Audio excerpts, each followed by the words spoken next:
Alright, hi to anyone watching. This is a video for anyone interested in what the Keio University Hiyoshi International House apartment slash dorms look like, or just a video for anyone interested in what a Japanese apartment looks like. This is the first building that makes up the complex right here. There's a little park over here. Not much to say about that. Yeah, so these buildings were sorry, these kids are making a lot of noise. These buildings were built in the 60s and were renovated, I think, 2005 or 2008. They're really less of dorms than they are just apartments that Keio has repurposed for the housing needs of international students. There is, however, a commons area in one of these buildings right here, and there's like a central office where you can go if you need to pick up any packages or anything. And there's an older couple that lives there, I think 5 days out of the week, and they take care of the place.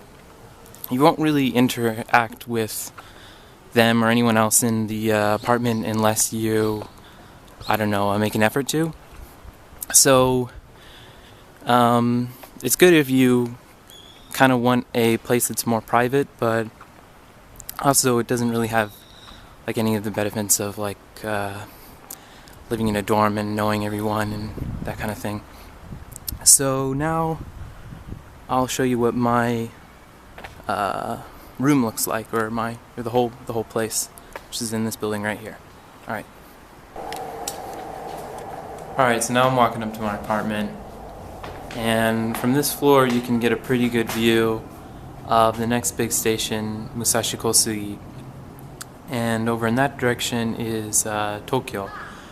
And although I live in Yokohama, I'm at the northernmost part of it, so to get to a central station in Tokyo, like I don't know, like Shibuya, it's only about a 20 or 30 minute train ride, so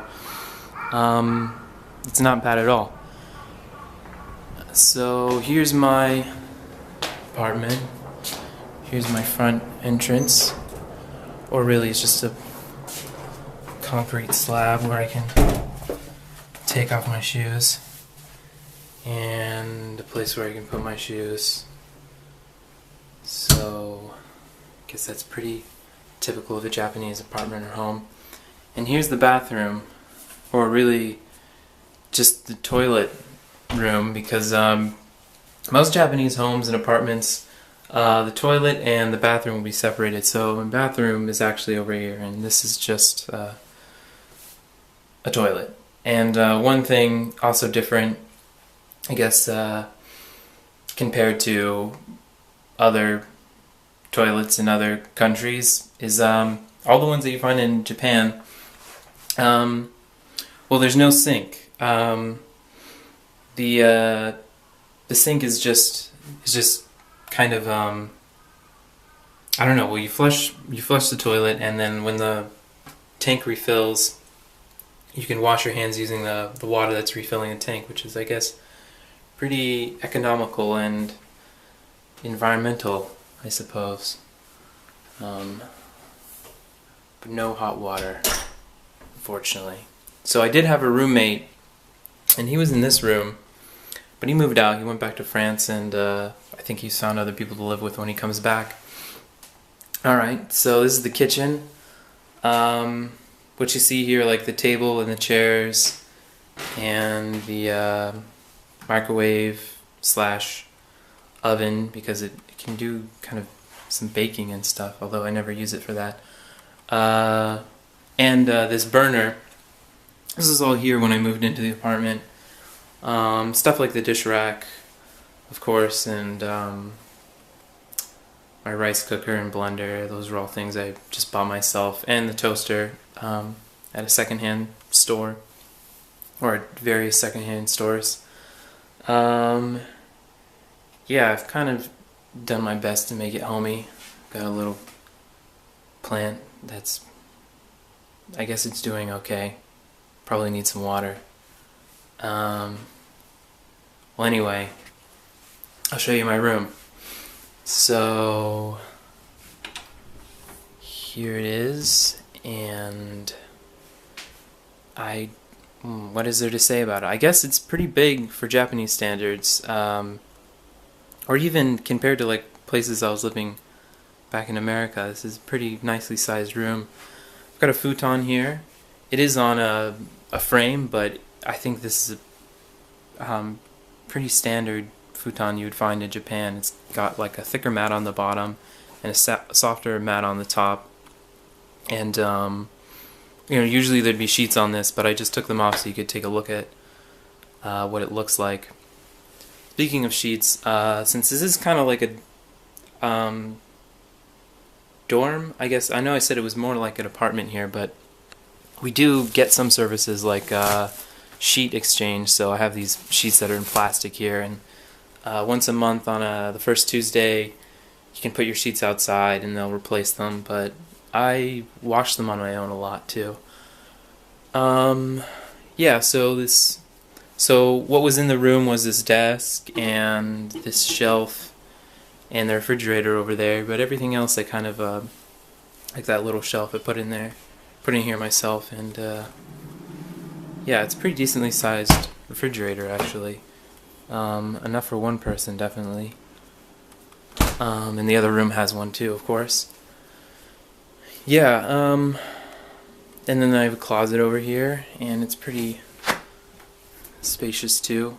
There's some room on the top. And I got some Halloween decorations that I never bothered to remove. I mean, why would you want to anyway? Yeah, and I've got my hat there. And all fascinating things about my apartment.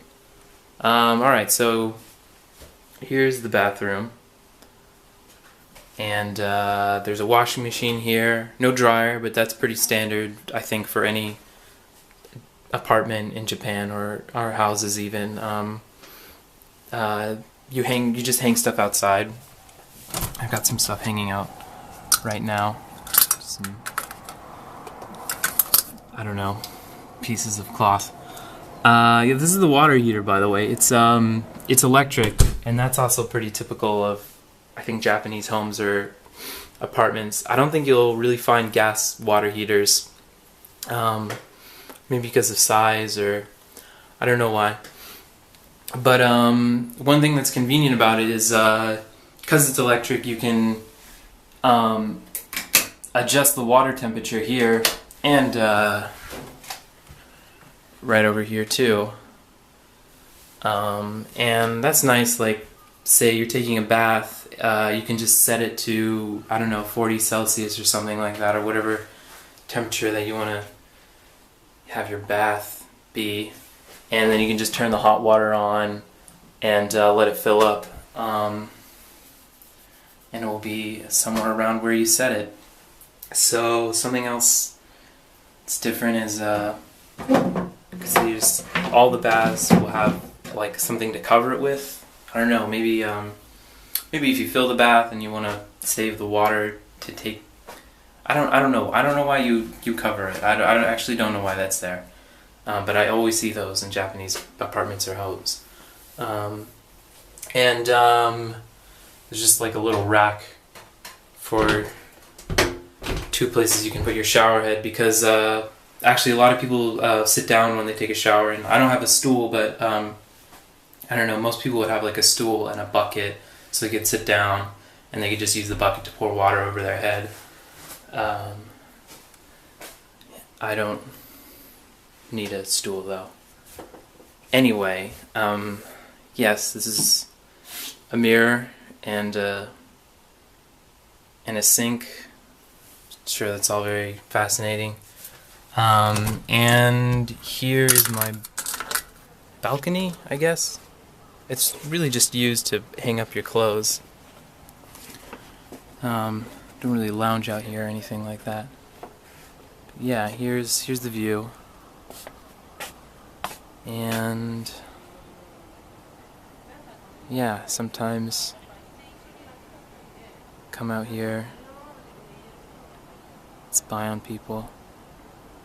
Anyway, so that concludes the tour of my apartment. Thanks to the Gilman Scholarship for making this trip possible and these videos possible. Thanks. Bye.